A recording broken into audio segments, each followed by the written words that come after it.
There we go. So welcome everyone to another 19V seminar. Very pleased to introduce today's speaker, John Webley from Yale University. His title is Face Off, a Russian Prince at the Courts of India. And our собеседник is Katja Håkansson from the University of Oregon. John. Thank you, Margaret, for that warm introduction. And thank you to all the organizers of today's talk, including Sarah, Anne, Katya, Sasha and her students, and also Nikita. I really appreciate this opportunity to present my work at the Jordan Center in NYU, especially among a lot of colleagues whose work I admire. Before I sort of delve into my talk today, I want to begin with a question that has been haunting, I think, a lot of Slavicists since Russia's invasion of Ukraine, which is, how can we sensitively discuss Russian art, literature, and culture during a time of war? How can our work offer insight into this conflict? Admittedly, it may seem difficult to connect my own topic, a rich Russian prince gallivanting about India's glittering courts, with Russia's brutal war on Ukraine. So now I'm going to get into my presentation. But let's consider modern India's role in this conflict. Officially, India maintains a neutral stance, but it has remained an essential economic ally to Putin, buying up huge amounts of oil. At the same time, Russia has been luring young men from economically depressed segments of India to fight on the front lines, often unwittingly. Evidently, then, this relationship is more complex and more self-motivated than the image of friendship that both countries promote to their citizens. This dynamic formed during the thaw, when exhibitions, films, and cultural exchanges helped imagine a long historical friendship and shared resistance to Western imperialism. This tradition persists and is where the subject of my talk, Prince Aleksei Saltykov, comes into play. Saltykov has featured in several exhibitions and books in the past 10 years that focus on India, and which were aimed at reinforcing diplomatic ties between Russia and India. This past year, for example, a major exhibition of Russian views of India was held at the Tsaritsino Museum, and in 2012, a translation of Saltykov's travelogues and his art were printed in English for Indian audiences. The earlier of these two quite explicitly contrasts Saltykov's Russian open-mindedness with the violent prejudice of Europeans. While the British were hardly praiseworthy in India, what I want to highlight today is that Russian travelers like Saltykov were not just friendly visitors to India. Rather, they had their own political motives, biases, and prejudices. By re-examining a Russian artist during a time of Russian war then, my aim is to combat the sanitizing of Russia's relations with India that prevails. In 1841 to 43 and 1845 to 46, the Russian artist, writer, and former diplomat, Prince Aleksei Dmitrievich Saltykov, traveled the length and breadth of India by palanquin, weaving through its princely states, upstart and ancient empires, and territories ruled by the British East India Company. During his voyages, he sketched nobles, wrote copious letters, and amassed a collection of weapons. Saltykov's art and letters, initially published in French as Lettres sur l'Inde in 1848, were the first significant attempt by a Russian to make sense of the subcontinent's physical, social, and political geography. Their appearance signaled a change in popular Russian discourse about India, its role in global politics, and the impact of British imperialism. Art and politics are intertwined in Saltykov's work. His portraits, my focus today, depict nominal and real heads of state, and his writings offer insight into India's regional powers during a period of upheaval. Saltykov also used the process of creating royal likenesses to bond with his subjects. Examining his writing and art reveals how Russia came to understand a region of increasing significance to foreign policy, while also highlighting how geopolitics inflect style and subject matter. Saltykov's work contributed to the emerging discourse of the Great Game, a term some scholars use to describe Britain and Russia's geopolitical rivalry in Asia. Historians dispute the chronological scope of the Great Game, its players, and whether it is even a useful historical model for understanding imperial histories. What is clear is that as the Russian Empire expanded eastward in the 19th century, Britain became anxious that Russian forces could find a path to India through Afghanistan, ally with native princes, or incite rebellion from across the border. Russian expansion was not generally preoccupied with India, but the rivalry was ideologically significant for Russia, given Britain's global dominance.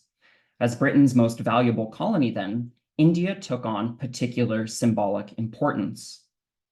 As a framework for understanding history then, the Great Game leaves much to be desired. It should not be understood, I think, as an accurate description of Russian and British espionage, military maneuvers, and politicking in Asia, but it is productive to consider the Great Game as a cultural construct that shaped public understanding of politics at the edges of empire, what Emily Laskin has called a, quote, literary and discursive reaction to those events. I would also add, when looking at works by Saltykov and other Russian travelers to India, that we need to acknowledge the playfulness with which they sometimes treat this Anglo-Russian rivalry. Often Russian politicking and travel are aimed at disturbing or upsetting the British and throwing them off their game, rather than advancing any particular imperial agenda. By the 1830s, rumors of Russian designs on India were circulating in Britain through political pamphlets, travelogues, and newspapers. In 1840, the intelligence officer Arthur Connolly coined the term the Great Game, though this was to describe the possibility of collaboration or conflict with Russia and Central Asia. Various scholars have also claimed that the Russian foreign minister, Count Nesselrode, created the equivalent Russian phrase, Tournament of Shadows, in 1837. Neither term became shorthand for the Anglo-Russian rivalry, though, until the 20th century. But by the 1830s, both sides were clearly aware of tensions and were developing new terms, ideas, and visuals related to this struggle. Saltykov thus offers an early perspective onto the Anglo-Russian rivalry, as well as India's diverse cultures, multipolar political structure, and the indigenous responses to the British East India Company's machinations. By comparing Saltykov's work with contemporary British and Indian sources, we can see how the discourse of the Great Game enabled Russians to articulate their own imperial aesthetic through comparison, mimicry, and differentiation, and perhaps even play. Saltykov reworked both the visual modes and social rituals that British artists deployed in making their portraits of Indian potentates, thereby destabilizing how such images conveyed and configured power relations between Europeans and Indians. Saltykov's works often borrow elements of the Orientalist and picturesque modes found in British depictions of Indian rulers, but he scrambles the formulaic elements of these portraits to ennoble his subjects or characterize their plight. These artistic exchanges recall the art historian Natasha Eaton's model of mimesis. Eaton proposes mimesis as a form of transculturation in which Indian nobles learnt to mimic and deploy British artistic modes of production to their own ends, but in the process colonized their culture and minds. The British, however, were in turn influenced by Indian culture, which inflected their understanding of art and empire. This concept of mimesis takes on added complexity, though, when we consider the place of Russians as marginal Europeans who struggled to integrate the ideological and aesthetic components of Western European Orientalist art into their own praxis. We might think of Saltykov then as participating in a triangulated form of mimesis. Saltykov comes to understand his own art, culture, and empire through India and the British. Today, I aim to illustrate how Saltykov's portraits of Indian nobles point to the narrative and aesthetic concerns of the early Great Game. I focus on how Saltykov's art assesses the political might of various princely states, the character of their rulers, and their relations with the British. My discussion reveals that small stylistic and thematic divergences in these portraits disclose fundamental differences between Russian and British perspectives onto India.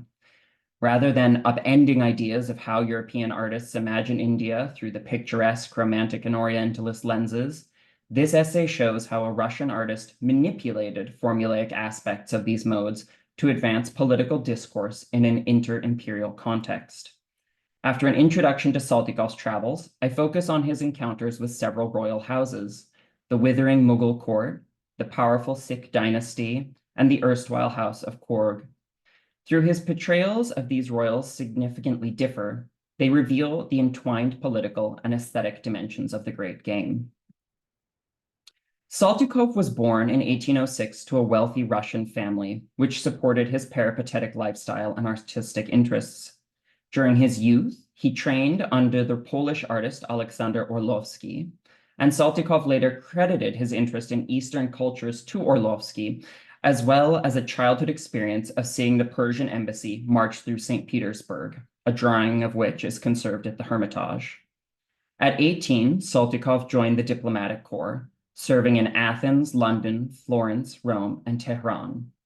In 1840, he retired to Paris and began to plan his first trip to India, funded by the wealth from his estates and the 3,500 serfs working on them. Saltykov's time in Persia and Britain acquainted him with the early rumblings of the Great Game. He had arrived in Tehran in 1838, just 1 year after Persia marched on Herat in a Russian-backed invasion. The siege of Herat, followed by Russia's unsuccessful invasion of Khiva, stoked British paranoia and partly instigated the First Anglo-Afghan War. The British feared that Russia could ally with royal factions in India, as they had in Persia and Afghanistan, particularly after the British agent William Moorcroft intercepted a letter from Nesselrode to the Sikh ruler Ranjit Singh in 1823. But Russian perceptions of India and its significance to these conflicts are more difficult to parse, given the paucity of Russian materials on India dating to this period. Saltykov thus had a powerful ability to shape Russia's perception of India and the competition with Britain. Saltykov's works proved popular in Europe. Eugène Delacroix copied his prints, Karl Marx quoted his writings, and Théophile Gautier references Saltykov's sketches. Saltykov came to be known as l'Indien among his peers while living in a home decorated with Indian art and dressed in Eastern raiments. Reports of Saltykov's trip and a few letters appeared in Russian papers as early as 1842.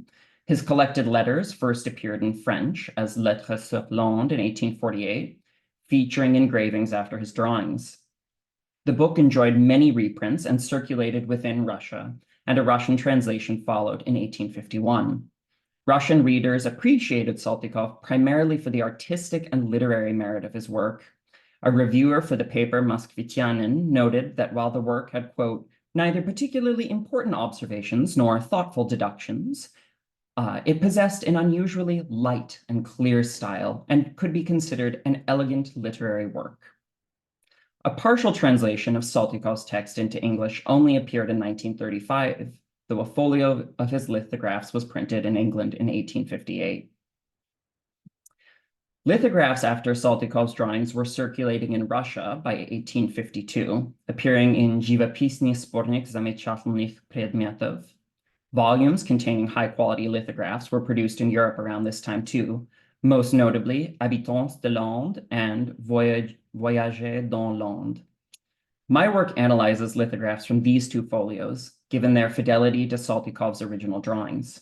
I compare these lithographs with the original drawings, including reproductions of his sketches in Russian collections, as well as troves of his works at the Victorian Albert Museum and the British Library, both of which have evaded scholarly notice until now. Throughout, I quote from the first collected edition of Saltykov's writings, Lettres sur l'Inde. Saltykov arrived in Mumbai on March 18, 1841. During his first voyage, he went from Mumbai to Sri Lanka, spent the spring and summer roving through the south before reaching Kolkata in mid-October. He then visited the major destinations in North India, including the Hindu spiritual center Varanasi, the Mughal court at Delhi, and the Sikh state centered in Lahore. He spent summer 1842 in the Himalayas, mostly around Shimla, while harboring unrealized dreams of visiting Kashmir, the gateway to Central Asia. Saltykov left India early in 1843, but returned in 45. This second trip included visits to Hyderabad, Allahabad, Agra, Jaipur, and Surat. During his travels, he produced numerous ethnographic types, as well as geographic and architectural views. Saltykov's visit was immediately met with British suspicion. Shortly after his arrival, Lord Elphinstone composed a letter to his colleague, General James Stuart Fraser, on June 22, 1841. Quote, There is here a Russian prince, Saltykov, who claims my acquaintanceship and whom I believe that I remember in London, where he was attaché to the embassy. He was afterwards in a diplomatic situation in Persia, where Count Simonich was minister, and I understand that he was at Tehran during the siege of Herat. He has brought no letters and professes that his coming here at all is the effect of chance. He is a gentlemanlike man and a most beautiful draftsman. He, of course, says he is only here for his amusement, and he even affects to fear that the emperor will be displeased with him for coming here without leave. Fraser suspected Saltykov primarily because of his diplomatic ties to the Russian embassy in Tehran. A month later, Fraser responded from Hyderabad, quote, "It will be quite an amusing problem to find out how far he deserves the character that has been given to him of being a Russian spy," end quote. These suspicions, though, seem at odds with the hospitality that the British actually showed Saltykov. But here we should keep in mind that Saltykov was almost always accompanied by a company agent to supervise and observe him, particularly when meeting with Indian royals. Moreover, the British politely declined his application to visit Kashmir, the region deemed most sensitive to Russian incursions. There's no clear evidence that Saltykov was a spy sent to liaise with Maharajas, but he had the training to conduct such work, and art making was a good pretext for fraternizing with nobility, and was a privilege, I'll note, that later Russians who traveled to India were always denied. Tentative evidence also implies that Saltykov harbored anti-British political goals too. In 1841, the year he departed for India, a pamphlet was printed in Paris by one Prince A.S., called De la probabilité d'une alliance future entre la France et la Russie pour terminer la question de Orient. So, on the probability of a future alliance between France and Russia for deciding the question of the East. This text proposes the union of France and Russian forces to rout the British from India. While we cannot be certain that Saltykov authored the text, his shared initials, the subject matter, and the date arouse suspicion. In either case, the treaty's evidences a discourse between Russians and French about an intervention into British India. While there may not have been a broad discourse then about India among Russians at the time, the Great Game had entered public awareness on some level. In Saltykov's dealings with Indian royalty, producing their likeness and exchanging artworks was a means for socializing, mutual education about global politics, and forming friendships, if not actual alliances. At the time of Saltykov's first visit, Russian, British, and Sikh political ambitions had collided in Afghanistan, leading the British to wage war against Dost Muhammad Khan, the ruler of the Emirate of Kabul. Britain's disastrous invasion had been partly prompted by news that Russia had made overtures to both Dost Muhammad Khan and Ranjit Singh, Maharaja of the Sikh Empire. Saltykov's depictions of the Sikh and Mughal emperors contribute to an emerging interest in these two states, which held potential importance to Russian foreign policy. His images of Sher Singh, heir to the Sikh crown, and Bahadur Shah Zafar, ruler of the Mughal Empire, offer contrasting analyses of India's remaining independent dynasties and their relative power. Most of Saltykov's depictions of India's princes show men who have been robbed of their political power, but who still signal their preeminence through royal pageantry and opulence. In these two maps, we can see in concrete terms just how much the British had overwhelmed existing regional powers and reduced their size by the time of Saltykov's visit. As the art historian Ramata Ray has shown, British picturesque portraits of Indian royalty elided this loss of power by reconstructing the Indian royal body as a convincing cipher of power through attention to jewels and ornament. But Saltykov exposes the hollowness of these spectacles by making the degradations of the British equally visible on the royal body, thereby evoking pity for Indians and mourning a lost political order. As one British reviewer noted, Saltykov's works were full of sighs for the fading glories of Eastern romance. Such images directed ire or disdain towards the British for their desecrations to India, a strategy that Russian visitors invoked repeatedly throughout the 19th century. But Saltykov's images also serve as a visual assessment for the military and financial strength of a given kingdom, highlighting the size of their army and weapons as well as economic status. While many of his lithographs are traditional portraits, his likenesses of Sher Singh and Zafar are inserted into processions that visually connect the monarchs to the vitality of their armies and kingdoms. Saltykov's portrait of Zafar, Procession of the Great Mughal in Delhi, visualizes how one of India's most powerful monarchs and his empire had been reduced to shadowy specters, their vitality drained to fill British coffers.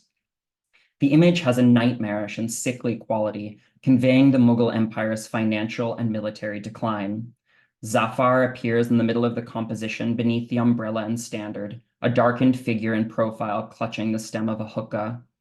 The procession rides through Delhi by night, their torches casting ominous shadows onto the crenellated walls of the Red Fort. Clouds of smoke envelop the emperor, a miasma of pollution from the pipe and flames. Many of the figures have frightened or suspicious expressions. The man holding a torch by Zafar's side leers out at us, while one on horseback casts a wary glance backwards. Like the figures in Saltykov's other procession scenes, many of these men hold weapons, but these are mostly spears, which seem outdated compared to the rifles shown in other images. Moreover, the threat of violence is pointed inwards.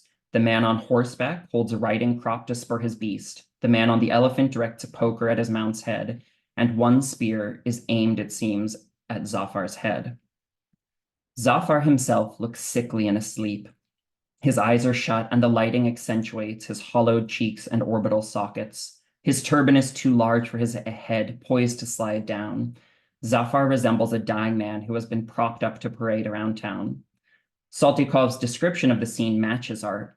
Saltykov described Zafar, quote, as an embalmed corpse with the black complexion of a mummy and adorned with tinsel.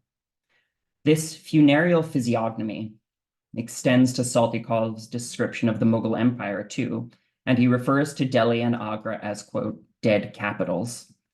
Saltykov implies that the court at Delhi is smoke and mirrors, a vaporous illusion of power to distract from the decay.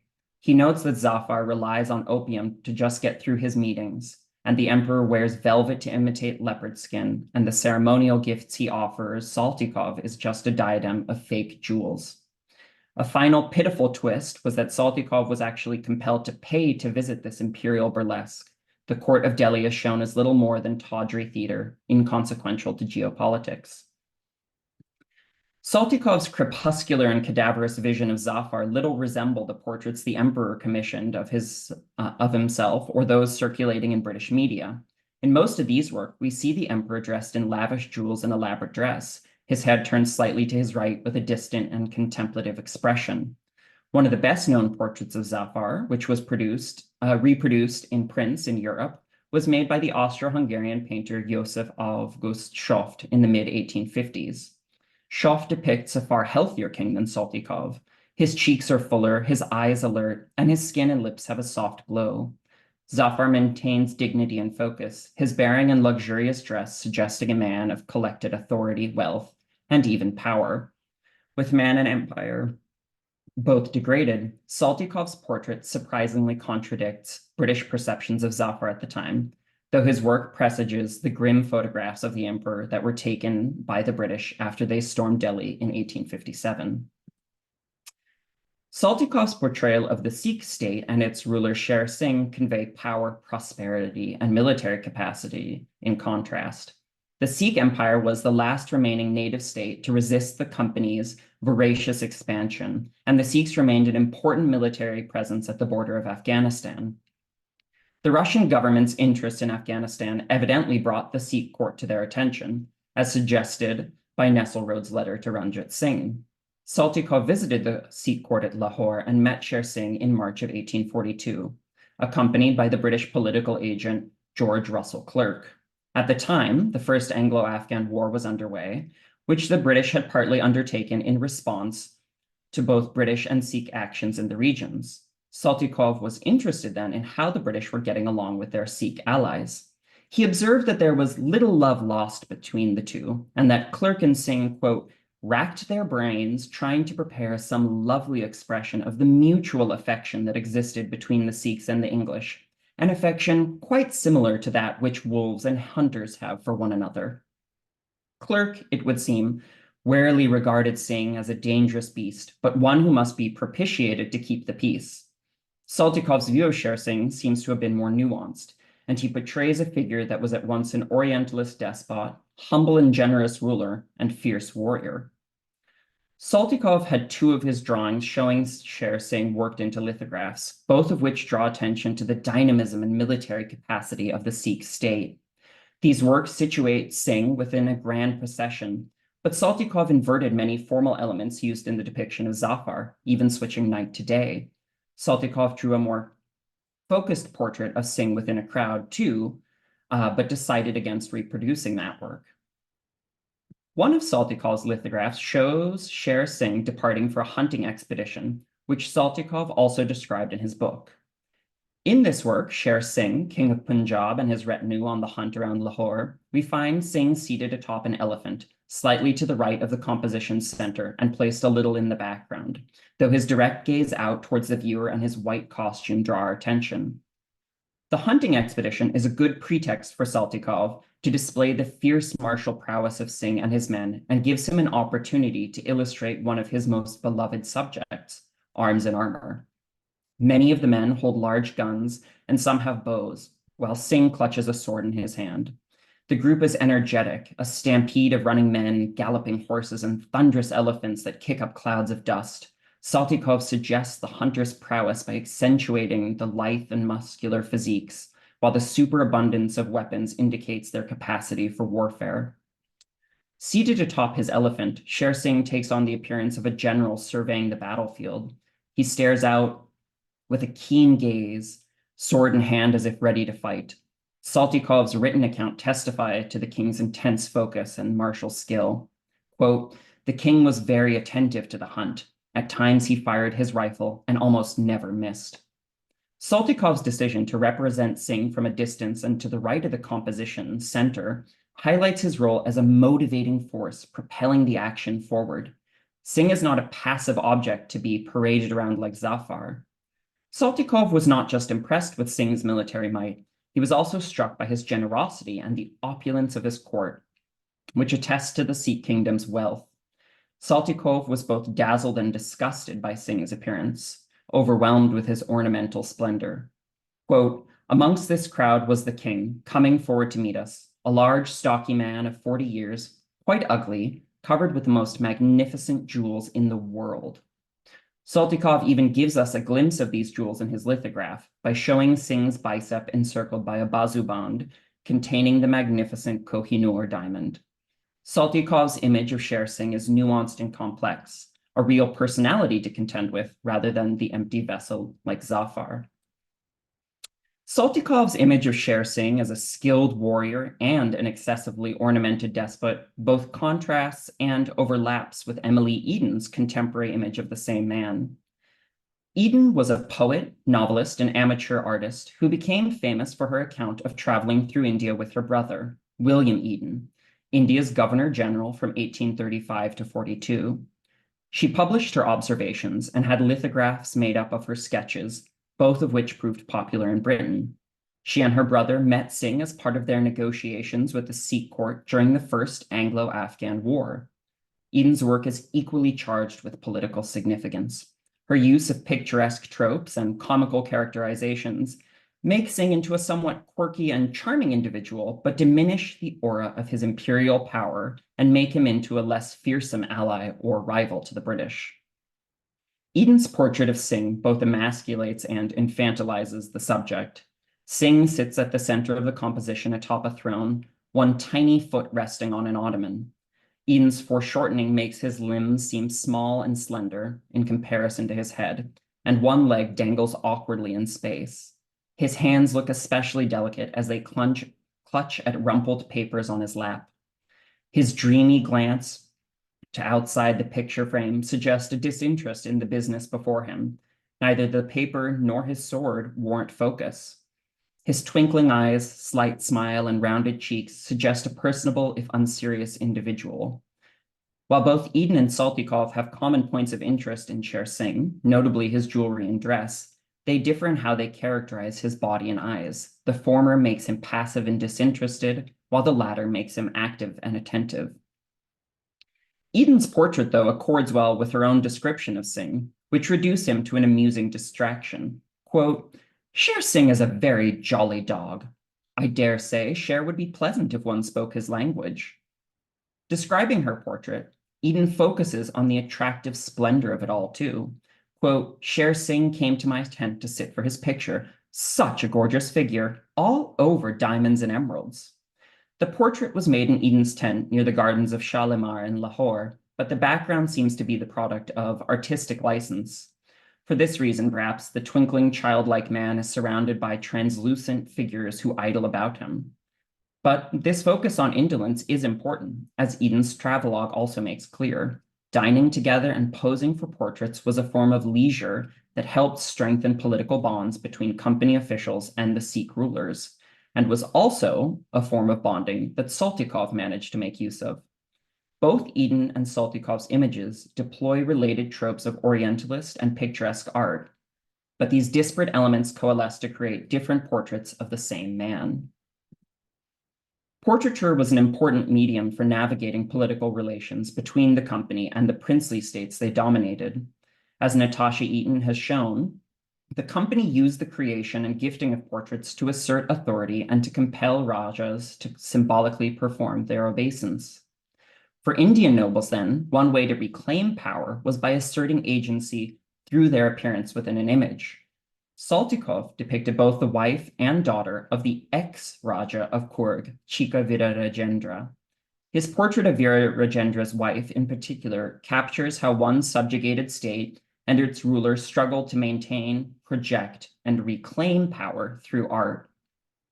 This portrait, though, must be contextualized as part of a larger corpus of images of royal women from the House of Coorg, which Vira Rajendra deployed in his bid to win a lawsuit against the British East India Company. As a genre, portraiture was a means for not just visualizing the power dynamic between artist, sitter, and recipient, but also for renegotiating the status quo.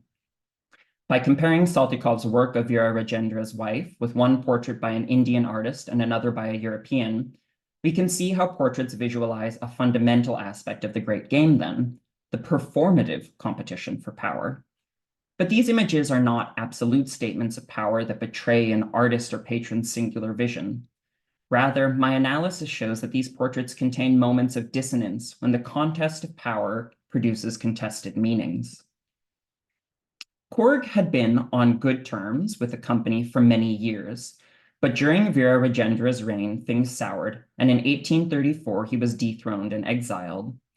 The company confined Vira Rajendra to Varanasi, awarding him a stipend of £12,000 a year. But Vira Rajendra thought this settlement unfair and petitioned the company to award him 180,000 sterling. The company deemed his claim illegitimate, and so Vira Rajendra decided to sue them. In order to do this, however, Vira Rajendra needed to travel to England, which in turn necessitated the approval of the British East India Company, something they were obviously unlikely to give. Part of Vira Rajendra's strategy to win his suit and find passage to England was by using art and the women of his court to win Europeans to his cause. Vira Rajendra's interest in art and public display is well documented. Saltykov notes he was an avid artist who, quote, drew from morning till night, while Lady Lena Logan observed less kindly that, quote, poor Veer Rajendra Wodiyar, he never could refrain from theatrical posing in the public view. Veera Rajendra repeatedly used art to win over both the public and government officials. When he applied to Lord Dalhousie for permission to travel to England in 1848, he included a miniature of his daughter, the Princess Gaurama, whom Veera Rajendra compelled to convert to Christianity so as to have a pretext for visiting England and meeting Queen Victoria. Shortly after his arrival in England, Veera Rajendra posed for a daguerreotype with Gaurama, which was reproduced as an etching in the Illustrated London News. These kinds of works appeal to European audiences because images of upper-class Indian women were very rare at the time, as these women practiced a form of visual and social seclusion called parda. Indeed, the Times reported that, quote, the Raja was exceedingly anxious that no one should observe the ladies and appeared agitated until they were safely in their apartment, end quote. European audiences were fascinated by imagery and accounts that purported to peek into harems and zenanas, revealing the women therein. Saltykov's drawings are likely thus the first depictions by a European artist of women from the court of Korg, but his drawings eschew Orientalist conventions associated with harem and zenana imagery. He does not sexualize his subjects or even focus on exoticizing details of costume.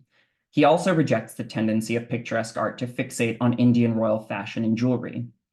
Instead, Saltykov's drawing is compelling because of its pathos and the attention to the sitter's inner turmoil, as expressed through their faces. Saltykov's portrait, The Wife of the Raja of Korg, maps the impact of imperialism onto the physiognomy and psychology of the sitter, a sympathetic study of how Indians responded to British degradation. The composition and atmosphere are reserved, giving the image gravitas, but also a sense of barrenness.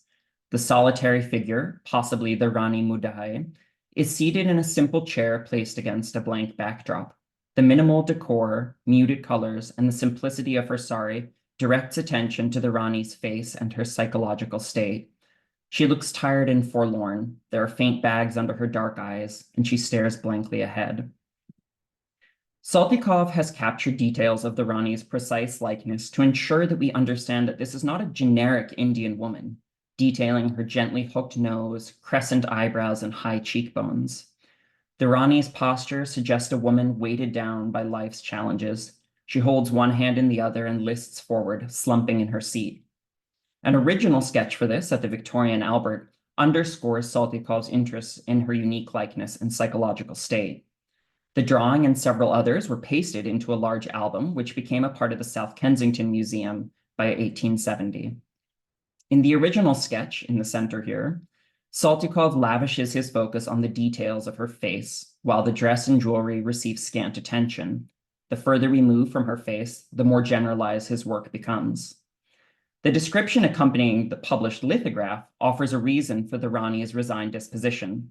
Saltykov describes Korg as a veritable paradise lost. Quote, Korg, with its luxury of greenery, is one of the most magnificent countries that one can imagine, end quote. Saltykov then describes how the territory was seized by the British and their palace consumed by nature. The Rani lost her home and now had to live at the mercy of the same men that took it from her. Despite her evident exhaustion and her pitiful circumstances, though, she maintains her composure for the portrait. Her black hair has been carefully slicked back and is adorned with mogra flowers, and she wears a few fine pieces of jewelry, including an elaborate necklace obscured by her garment. The portrait captures an air of resilience, even when she has been robbed of so much. She maintains her dignity and refuses to become an object of Russian pity or British fantasy.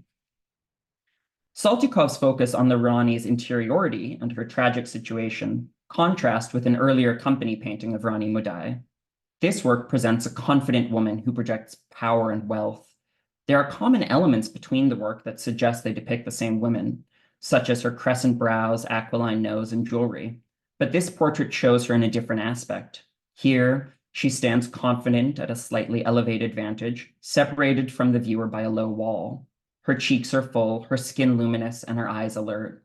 Her clothing and jewelry testify to the court's wealth and prestige. She wears a luxurious red silk sari with gold accents. The sari's dense pleating is itself a demonstration of time and skill, and the ensemble's value is underscored by a gold belt. The artist has also taken care to make the details of her jewelry legible, delineating each pearl and carefully suggesting the use of uncut diamonds and bezel settings on the armband and pendants. Rather than evoke sympathy, this painting projects the nobility of Korg. Although the date is uncertain, it reveals the aspirations of Vira Rajendra rather than his family's reality. Franz Xaver Winterhalter's portrait of Vira Rajendra's daughter, Victoria Gaurama, her name after her baptism, offers a British perspective onto Vira Rajendra's situation as mediated by a German painter working for Queen Victoria. The pretext for Vira Rajendra's visit to London was that Gaurama was to be baptized, with Queen Victoria as her godmother. To celebrate this event, Victoria commissioned Winterhalter to paint the 11-year-old girl. This portrait sanitizes Gaurama's biography to be more palatable for British audiences. It encodes the victory of Christianity and the civilizing mission in gentle terms. Gaurama holds a Bible that Queen Victoria gifted her, while a textile falls to cover over Hindu idols. The portrait also denies that her family has been cut off from their lands or wealth. Gaurama poses in a luxurious sari and jewels, and behind her we see the rolling mountains of Korg. The portrait thus produces a double fiction. We see Gaurama with both a home and money that had been taken from her. The portrait is thus inadvertently a memorialization of dispossession, not only of lost things, but a lost identity too. The work seemingly leaves little room for Vera Rajendra or Gaurama's agency. She wears the same clothing here as in the etching in the Illustrated London News, but it does not seem to assert her family status so much as reduce her to one more exotic curiosity in Victoria's cabinet. The only space Gaurama has to assert herself is through her expression, but even this is curiously neutral. Saltykov's portraits render Indian royalty during the last gasp of their independence and power in the face of British incursions. Following the absorption of the Sikh Empire into the company's sway, royals became mostly symbolic potentates with limited power. Saltykov's portrayal of this world is an elegy for both an aesthetic and a political order. He does not condemn the British for imperial chauvinism, though, so much as lament colonialism's impact on beauty. He says as much in one of his more pointed complaints, quote, "What acts on me like a bad drug is that the English in India do not possess the slightest comprehension of drawing lines, the things that make up my whole life." For Saltykov, the great flaw of the British was not that they had conquered India, it was that along the way, they had failed to appreciate the beauty around them. Saltykov, by contrast, was enamored with India, and his appreciation for its art is captured perhaps best by the vast collection of arms and armor that he accumulated, which eventually ended up in the Hermitage. As one British critic noted, though, Saltykov's disparaging remarks were perhaps an attempt by a Russian just to assert cultural superiority. Quote, "All this pretension to sentiment and delicate appreciation of art is, we suppose, the affectation of a northern barbarian who has a lurking suspicion that he must make out his title to be considered a civilized man by the French, and sacrifices a few English as a propitiatory offering." In a sense, both Saltykov and his detractor are drawing attention to mimesis and how emulation was a culturally fraught gesture. Saltykov underlines his desire to learn from Indian aesthetics and culture, and thereby distinguish himself from the British. His British interlocutor, on the other hand, questions whether this care for Indian art is in fact a savage attempt to ape the sophistication of a real cultured European, a misguided form of mimicry. This ridiculous dialogue reveals little about either the Russians or British as colonizers, but it does highlight how a rivalry like the Great Game extends from the geopolitical into the realm of aesthetics. With the exception of the Crimean War, Russia and Britain avoided outright conflict in Asia, but their competition persisted and compelled both to develop distinctive artistic practices, which became coded means for expressing divergent visions of the globe. Thank you. Thank you so much, John. That was fascinating. We are now going to turn our attention to comments from our собеседник, Katja Håkansson. So over to you, Katja. Thank you. Yeah, that's very, very, very interesting. I don't know if I can do it justice, but I do have a few comments and some questions. And I was not aware of this travel account before reading John's paper, and I found it to be so interesting. And especially this idea that Saltykov was able to depict the degradations of the British visible on the Indian royal body. That to me is very intriguing and interesting. And I think those contrasts are very convincing. I also appreciated pointing to this tension between Russians' own status as barbarians in English eyes, not to mention as potential spies, something that dogged a later visitor such as Yelena Blavatsky, for example, and I'm sure many others. The similarity between Saltykov's views and those of the later Blavatsky were also very striking to me, even though it was a number of years later. And the 70 or so pages that I decided I had the opportunity to read of the much, much longer narrative, Saltykov complains of the British removing everything Asian from their dwellings, of wanting only manicured gardens, rejecting local plant life as scenery, refusing to change their habits to adjust to tropical life, of ignoring a whole world of sensations, being interested only in the profusion of jewels, and eschewing what he cites the English as saying in English, native dirt and beastliness. Those definitely sound like the kinds of complaints that Blavatsky made. Also that they don't appreciate the Indians' terpsichorees or what's so original about India. And these are the kinds of things that Blavatsky also tended to point out. She was not maybe as critical sometimes about some of the things, comments about food or music that he made. But anyway, it was interesting to see the kind of continuities there. And I certainly haven't done the research to judge how different Saltykov's drawings are from those of the British or other visitors of the time. But having looked at least a few of Saltykov's illustrations from the beginning section of the book, I'd have to agree that they don't follow the sort of classical Orientalist kind of over-the-top styles employed by, for example, Lermontov's depictions of the Caucasus or depictors of Byron in the East. He has a number of groups that even when doing something more dramatic, like showing elephants, they're not shown in an incredibly dramatic way, although the lighting of the night scenes is very skillful. But women are not overly sexualized. The figures are not undifferentiated, but they're relatively similar to one another. And then I don't know, does he depict himself? This was one of my questions. I should have asked you ahead of time. He depicts himself, right? In some of these. He frequently inserts himself into the history, which is an unusual thing in Orientalist art. Very unusual. I thought that was one of the most, and I would love, anyway, that's one thing I would love to hear more about, because I realized when I could see those closer up that he definitely seems to depict himself, you know, sort of front and center, if I'm not mistaken. But there's a couple of the early ones, and you have this male Western figure. Okay, so I thought it was perhaps a self-depiction of Saltykov, and he's wearing a top hat, a frock coat, carrying an umbrella or a cane. But the figure's off to the side. There's no particular attention drawn to the figure. He's also not seen as in a dramatic or exaggerated way, and appears sort of approximately equivalent in size, height, and importance of the others. But it seems almost like maybe a kind of documentary evidence that this person was there. Maybe it shows a kind of self-consciousness that often was not true of many travelers, and definitely I don't often see depictions of the people themselves who are visiting.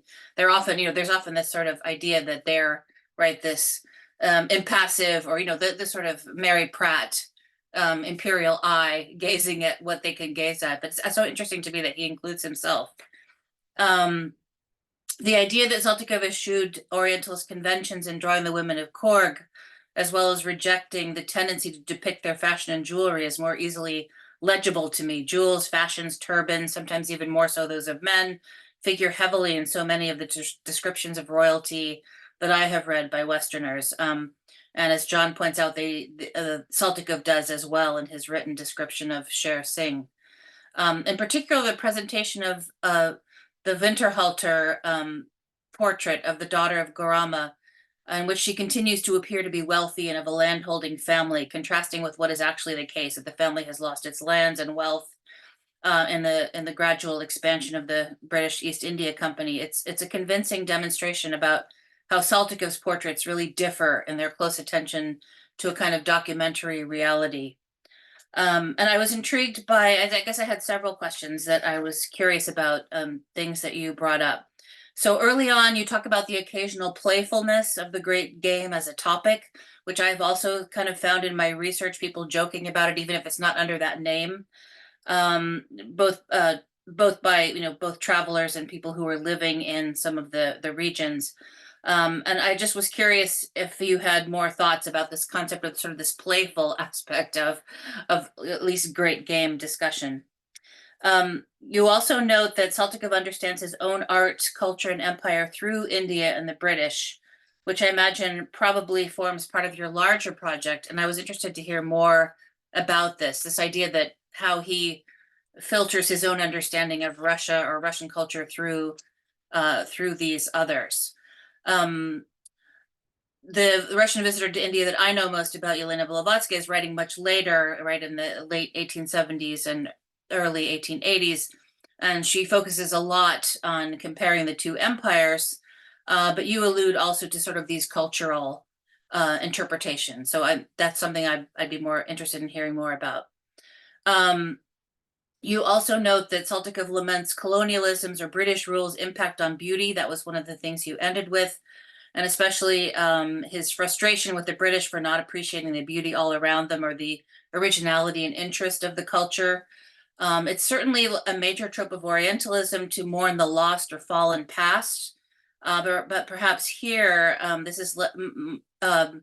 this is more attributed to colonialism, not expressed as a need for any contemporary foreigners to help mourn or restore it, but rather it's this loss caused by, right, colonialism. So I just was, interested in to hear more about your thoughts on the issue of kind of the impact of colonialism and how Saltykov saw that. And then on the portrait, which I know is not by it's not by Saltykov, it's by a very famous, right, royal portrait painter. He did the famous one of Princess Sisi of the Habsburg Empire. But then that was a really fascinating discussion, and I was curious about the inclusion of the religious carvings in the painting. So you note that the portrait may be showing drapery falling on down to conceal the figures, but I wondered if it was also it could possibly be understood as revealing them or otherwise bringing them out as part of this sort of hybrid identity of this girl dressed, very much in her own indigenous and very rich clothing and then holding the Christian Bible. But there's sort of the inclusion of those carvings seems like, in terms of the whole idea of contested meanings or conflicting meanings, it's very striking to me that was included, because they could have been, it could have been completely left out, and there's obviously nothing there by accident. So you may well be right. I was just wondering about any alternative possible way of thinking of that. And then, I was very interested also in your conclusion where you compare the effort by Saltykov to distinguish himself from the British by being interested in learning about Indian aesthetics and culture, and the British interlocutor who instead finds him to be, the affectation of a northern barbarian who's sacrificing some Englishmen, I like that idea, in order to impress the French as a civilized man. So that seems to imply that for a Russian, there's no escaping a barbarian identity, since setting oneself off from or criticizing the British in pursuit of trumpeting one's culturedness is only to reveal one's mimetic fallibility. So I just was curious if you have anything more to say about that. I thought that was a really interesting aspect of Saltykov. So I'll stop there. But anyway, really fascinating talk. Wonderful. Thank you so much, Kasia, for your comments. I wanted to say that the chat is open, and if you have a question, if anyone has a question or comment, you're welcome to put it in the chat, or you can raise your virtual hand or your physical hand so that we can call on you to unmute yourself, and you can ask your question. So, John, if you'd like to respond to any of those comments while people are thinking.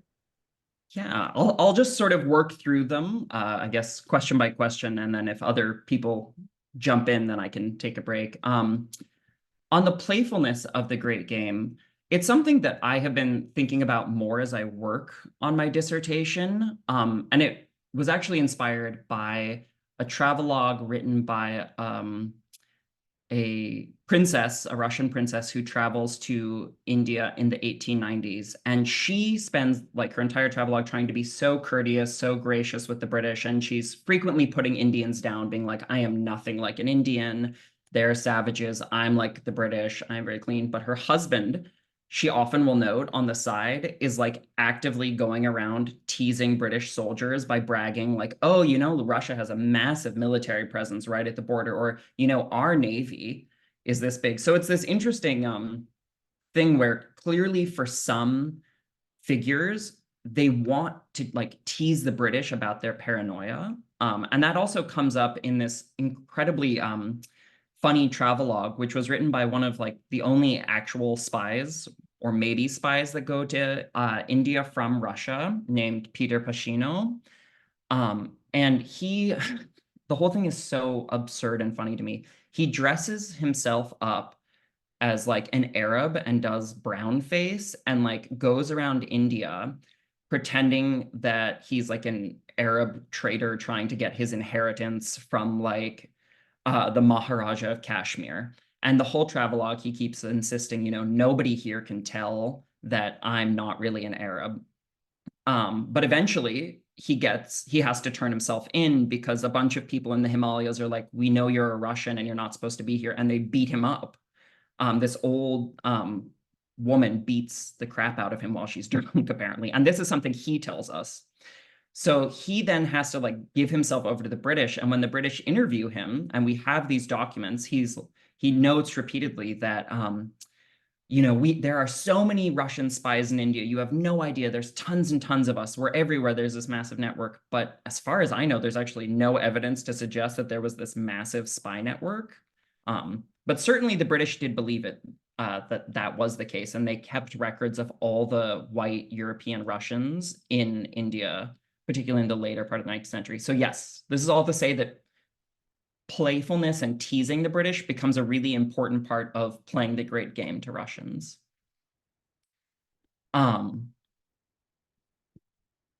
As in terms of how does this fit into my larger project, originally Saltykov was not going to get his own chapter. He was just going to be like a few lines in the introduction. And then I realized that, in my opinion, he is setting up a lot of the formal tropes that emerge in sort of the great game discourse in literature. And that he is sort of setting the stage for how Russians think about what it means to be Russian in an imperial sense vis-a-vis Britain and India. And so a lot of the things that his work introduces, this interest in sort of like borders between Russia and India and their fluidity versus, say, like hard borders culturally and geographic between Britain and India. That's like one element of his work where, you know, there's this understanding that Russia somehow has this greater fluidity. And that really gets taken up by figures like Yelena Blavatskaya and Esper Ukhtomsky, who really, I think, are sort of leaning into this idea that there's this cultural continuum. Saltykov is, you know, not exceptional when it comes to sort of mourning lost beauty or past ages when it comes to India.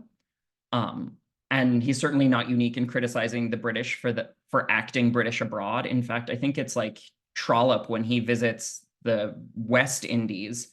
Trollope is like, I can't believe that everyone here is like still eating beefsteak and it's like 90 degrees outside. Like, can they not figure out how to act like the locals? This is totally inappropriate here. But what interests me about the way Saltykov, I guess, does this criticism of the British differently than, say, how the British do it to themselves and how he mourns the impact of colonialism is that he compares Indians to Italians, actually. And he says, you know, the thing about Indians is they're actually like more intelligent and more skillful than Italians. And I think a lot of people take this to mean that he's like really enlightened and sees Indians as better than other Europeans. But I think what he's really saying is that like, while the Italians have like lost the Roman Empire and are not doing anything about it, the Indians have lost their empires, but they're actually being like fairly proactive. So, you know, there is this mourning, but it's tempered by comparison to the Italians. As for the portrait by Winterhalter, and I'm happy to talk about him at length. I did my master's thesis on Winterhalter, so I know more about him than you probably want to know. The reason I would lean towards that statue being covered up is if you sit with the portrait long enough, you'll sort of notice that her hand is kind of casually placed on that table-like structure, and there's these flowers, and everything is kind of just sliding down it, which is why, to me, I've always read it as like covering over. But I do think you're right in that there is this kind of contested meaning, right? Because no matter what, they're still showing us those Hindu figures. And it introduces this element of, well, is she really converted to Christianity? Can she ever fully convert to Christianity? And particularly in her case, she was never able to sort of fully adjust, I guess, to British society. You know, she kind of became the subject of gossip because she was apparently like sneaking off with like stable boys and all these things where she like failed to live up to Queen Victoria's expectations of like the good Christian girl from India. And then your last question was, or comment was sort of about his interest in Indian art and culture, but the inescapability of being like a barbarian in British eyes. I think about this sort of phenomenon because it occurs a lot in other sources, but I think about this a lot through Marina Klostanova's model of Janus-faced Orientalism, where Russians, no matter how they relate to India or Asia, always have in the back of their mind how they're also relating, say, to Europe, and to how they're being perceived by the British. And I think in Saltykov's case, he does have, I think, a genuine interest in Indian art and culture, but he's always thinking about how that interest is going to be received back home. Throughout his entire travelogue, he really spends time thinking and commenting on, where should I get my prints made into lithographs? Where should I distribute them? Who's the best publisher? So there's definitely whatever interest he has in Asia is always tempered by how do I like pivot this interest to a European audience? Yeah, so thank you. I think that was all the questions. I don't know if there's any from the audience. Great. Yes, there are. We have two questions from the audience. Thank you, John, for your response. We have a question from Roman in the chat. So if Sasha, you could have Roman unmute himself, and then from Anastasia Loseva, who is also in the room. Roman, can you unmute yourself? Great. Please go ahead. Oh, hi. Hello, John. I can't see you right now, but I just wanted to say that I really liked your presentation. And I myself, I actually didn't hear about Saltykov before I spoke to you, and we discussed some of the aspects of the great game earlier. And I'm a PhD student in history, and for one of the chapters of my dissertation on Central Asia in 19th century, I am also looking at India, and I think and of course also I have to look into the kind of great game discussion, and but there's one thing I wanted to, and yeah, quite a lot of what you said on the great game I can totally relate to, as this is something that I'm also spend my time thinking. And I was wondering on the periodization of the great game, and you mentioned about Saltykov's early trip to India as a kind of an early episode of the great game, and I was just wondering if we can if this is something that's in your opinion would be kind of the starting point of the great game, or so that's that's roughly my question. And in my own work, as I told you later, I feel like I'm kind of mainly looking at the late imperial period or late 19th century as the kind of one of the key moments for the kind of great game and the Anglo-Russian rivalry.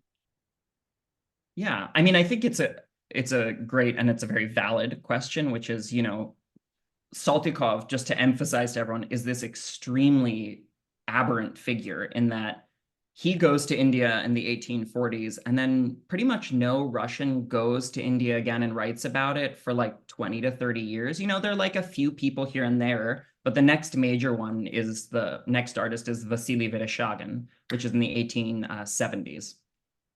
So I do want to temper that and say, like, I think it would be wrong to sort of be like, this is really like where the Russians jump into the great game and like, you know, we're going to see a bunch of material about it. I think it's the prelude. I think he's setting up some of the themes and some of the geopolitical issues are starting to form. But I wouldn't like, I guess I originally never would have called this the great game, but it's only when I really started to sit with his work and saw like, oh, you know what, like, it's getting there, but it hasn't emerged into, I guess, what it would become. I think that for the great game to really become the great game, first you have to have the Crimean War. You have to have Russia and Britain really clashing. And then, as I think you agree, like it really picks up steam in the late 19th century. And so to me, it's more that Saltykov is sort of this example of like, okay, you know, people are beginning to talk about it. They're beginning to be concerned about it, but the bulk of this conflict is taking place, or the bulk of this rivalry is taking place, I would say, from like the 1880s onwards is really when I think sort of that's when the drama flares up. Yeah. Yes, thank you, John, and I look forward to continuing discussing the great game. Yeah, thank you, here Roman. or elsewhere. Yeah. Great. Thank you, Roman. Anastasia, are you able to unmute? Yes, you can. Great. Yes, thank you very much. I'm Anastasia Loseva. I have some problem to rename myself. I don't know why, but I'm not history of that. Yeah. But thank you very much. It was really very, very interesting. And for me, maybe one of the most curious points is that we have not unique, but very interesting case because his book is illustrated by him. So we have two stories, one by words, yeah, it's a text story, and another story, it's a story in illustrations. How can you describe the difference between these two stories? So what events does he choose to illustrate, to visualize for us? And how does he mention these stories in text? Is there any difference, and how can you describe it? Thank you very much. Yeah, thank you. That's a great question. So for context, most of the images that I showed you today correspond to chunks of text. So they're things that he witnessed, either events or performances or parades, that kind of thing. And he writes a description of it and he makes an illustration of it. And in those instances, there's often some interesting overlap between, you know, I think they tend to parallel each other quite well. I don't detect many contradictions, but there are other moments where he illustrates things that he does not describe. So for instance, he doesn't really discuss the women of the court of Korg posing for him in too much detail. You know, we don't really know a lot about that. He mentions meeting the people from the House of Korg. And so that's one big difference, is sometimes you have to fill in the blanks. And then there's also a huge corpus of images that are not included in his travelogues at all, that appear in the folios of his work. And oftentimes, these are the most, to me, enigmatic and interesting because they show parts of India, firstly, that we often are unaware of. So for instance, one really thing he illustrates is a Black African soldier, so someone who has come from Africa or is descendant of Africans who went to India and is serving in the army in India for a Maharaja. And this is not like unusual or unheard of, but it's often something that even Indians today had no idea was a phenomenon. But Saltykov just doesn't offer us any insight into why he chose to depict this, what he thought of this incident. So to me, it's not that there are necessarily gaps between the images and the corresponding text. It's that sometimes we just don't know why he chose to depict some of the things he saw and what he thought of them. But yeah, I hope that answers the question. Great, thank you. We have a question from Toral. Can you unmute yourself?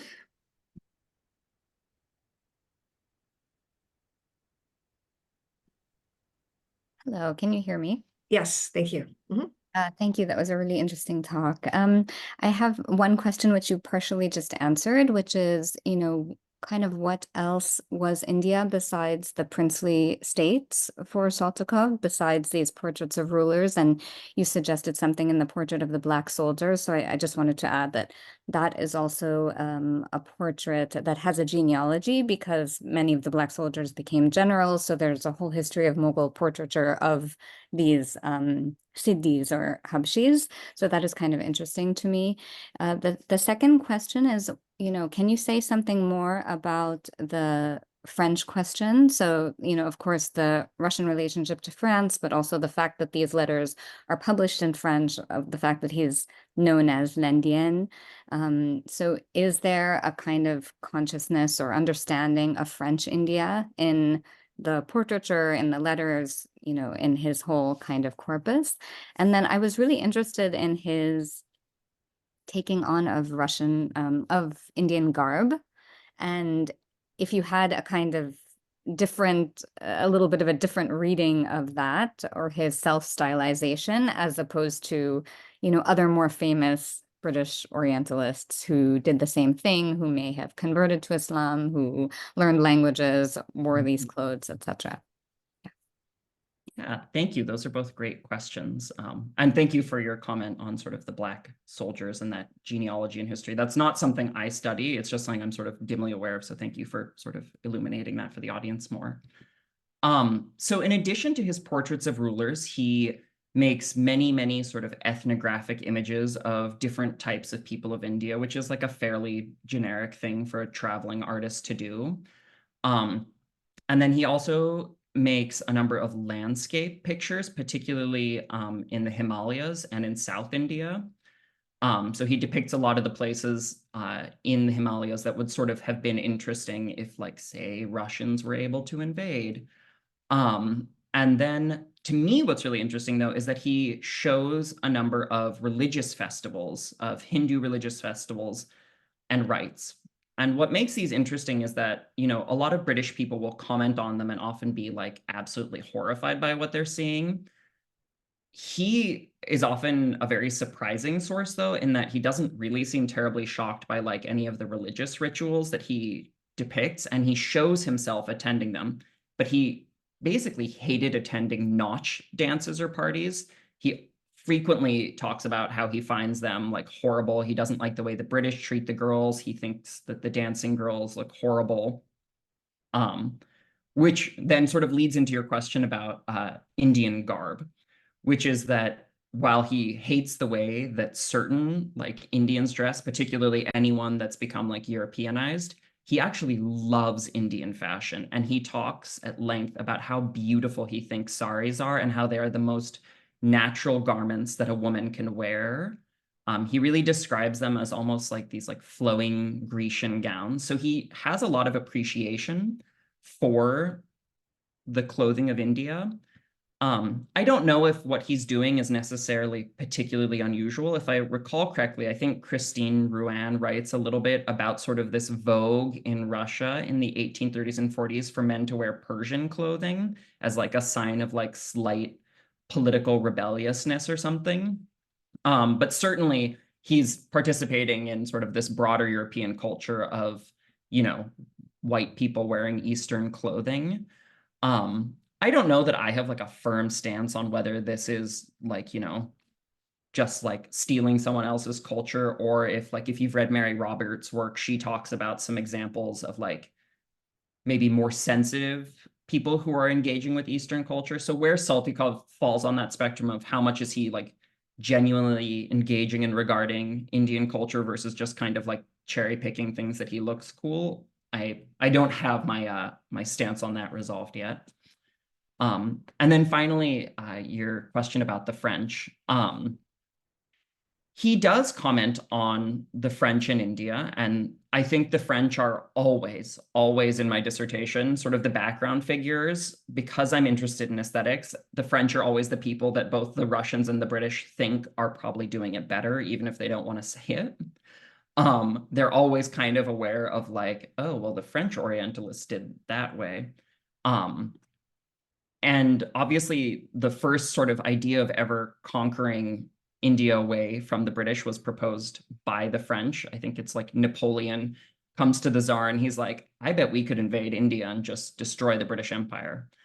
I don't think Saltykov knows about that, but he does comment on the French sort of holdouts in India. So he goes to Pondicherry, and then he also visits another place in near Calcutta. I want to say it's near Murshidabad, but I don't remember the name. That's also like a French, it's like a French trading fort that they had maintained, which I did not know about.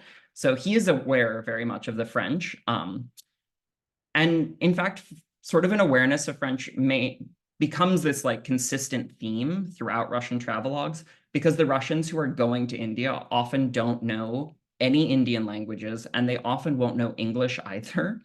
And so there's a ton of communication that happens exclusively in French. And so French becomes not only this like touchstone point, but it also becomes the language that sort of all these translations are happening between cultures. And frankly, if I had known at the start of my dissertation how much French I would have been reading, I probably would have focused more on developing my French reading skills more than anything else, because most of this is written in French. Thank you. Great, thank you. Yes, French is an important language in the art world because of the importance of French culture. In the 19th century, the importance of the French salon in Paris, and a lot of Russian art publications, albums, art criticism, auction catalogs are still in the mid-19th century, they're still in French, even when a lot of literature and other things are highly developed in Russian language. So it's really kind of a remarkable continuation of French use since the 18th century. So I have a question, and certainly other people are welcome to jump in, either raising your hand or in the chat to ask questions. But I have a question about sort of genre and gender. And I think that you've said that there are so many images that I'm sure you had a difficult time selecting which images you were going to speak about today. But I noticed that the images that you had of the male rulers were more as genre scenes and not as portraits, whereas the female images that you showed were both portraits. And I was wondering if that is a kind of a dichotomy that you observe throughout the imagery, or if there are male portraits as well. Are there probably not many female genre scenes, since you indicated that there were fairly few images of women, but if you could just comment on this overlap or distinction between the treatment of the genders in various genres.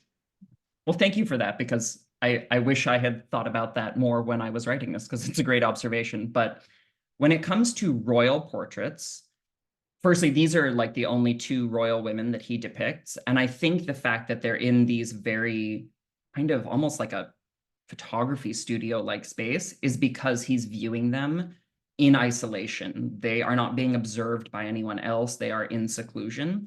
And so portraits of royal women are, they're never going to be these genre scenes, at least in Saltykov's work. The male rulers, there are some portraity portraits, I guess you could say. But what is interesting is that he will often sort of create these by excerpting the figure of the royal and then making from a genre scene and then making it into a portrait. So he'll make the genre scene and then he'll make a second drawing that's just of the male ruler.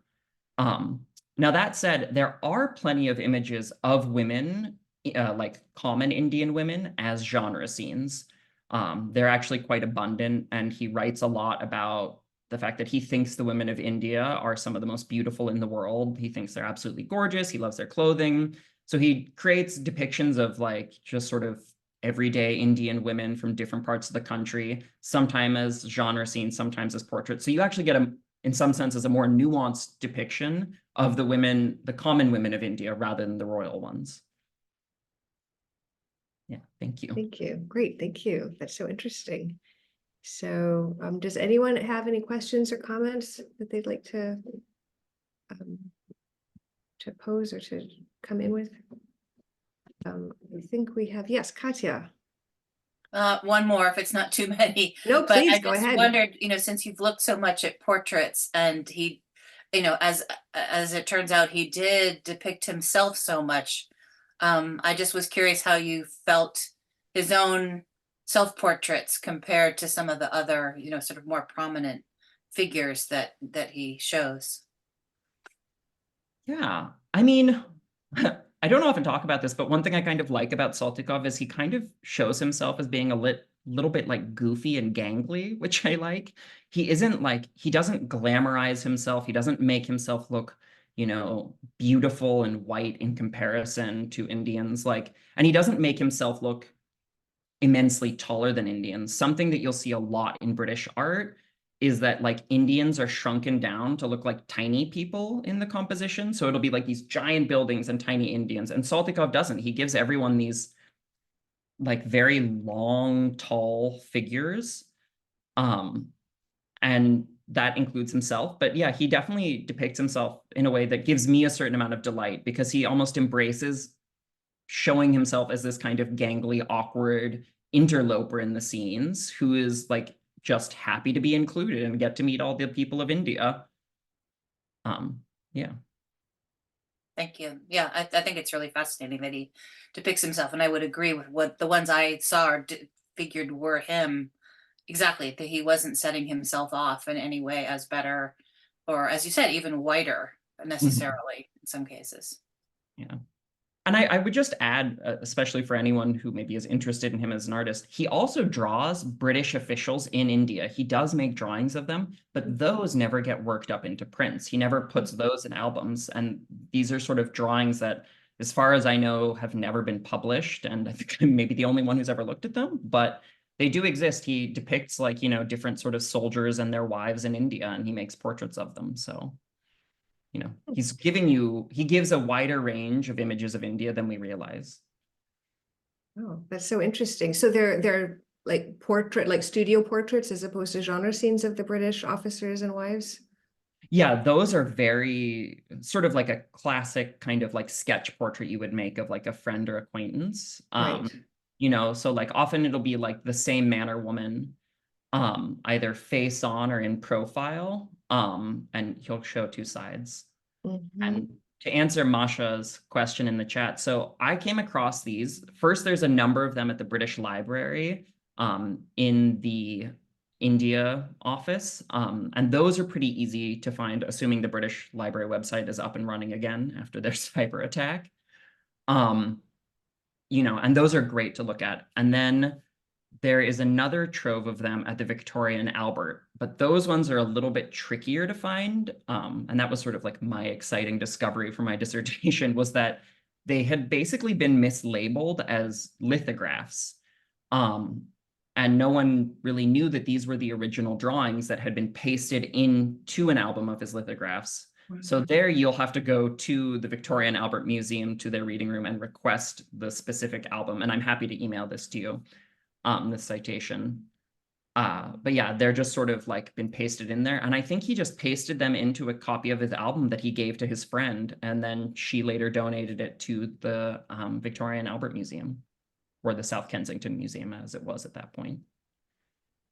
Good. It's so interesting. I was actually going to ask that because you had mentioned, kind of given us a teaser with your mention of the V&A collection. So were they pasted opposite the image, the lithograph that they represent, or were they completely separate pages? How many of the drawings compared to how many lithographs? You know, could you just say a bit more about that album? Yeah, so it was very odd to me, this album, because it was like a partial print of one of his folios. So the first like 10, 20 pages of it are like, you know, the standard images, which at the point that I came across it, I'd already seen. And then as I kept going through it, I started seeing versions of, you know, the images that I had never come across before that were already printed in the album. But like, at first I thought, are these like weird reprints? Are they tests?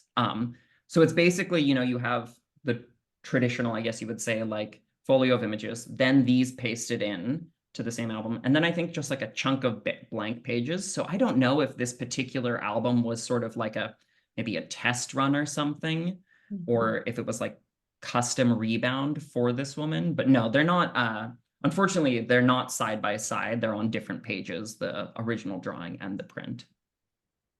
So interesting. And are any of his drawings in other collections? Have you seen any of the original drawings elsewhere in Russia or elsewhere? So as far as I know, the only other place that has some of these original drawings are in Russia. There's collections of drawings. I want to say they're at the Pushkin Museum in Moscow, but I'm not 100% sure on that. That being said, occasionally his original drawings do come up at auction, and they're not, you know, they're not wildly expensive, because as I think you all know, not many people have heard of this artist, despite him being relatively famous early in the 19th century. But yeah, beyond those two sort of troves in London, those are the only ones that I've come across. Unfortunately, I only learned about him in the course of my dissertation research after, or during the pandemic, at which point it became sort of, like I've not had a chance to go back to Russia since then, and I'm not anticipating, any movement on that point for a while. Thank you so much. Well, I don't see any more questions coming up in the chat, but a lot of gratitude from people who've had to leave early. So this meeting will, of course, be recorded, or is being recorded, and it will appear on the Jordan Center YouTube channel. Maybe someone could put that link in the chat, or if not, we will make it available to you. It is a great, or you can just look it up, the Jordan Center YouTube channel, 19V. It was just really wonderful to hear your work, John. We wish you all the best with your continuation of the research and writing. Katya, thank you so much for your comments. This was just really an illuminating session and really rich and interesting. Thank you so much. Yes, thank you all, and thank you, Katya, for your wonderful feedback. Oh, thank you, John. That was really interesting. I really appreciated getting a chance to find out more about it. Thank you, everyone. We'll see you in the fall. We'll see you in the autumn semester. Bye. Bye. Thank you.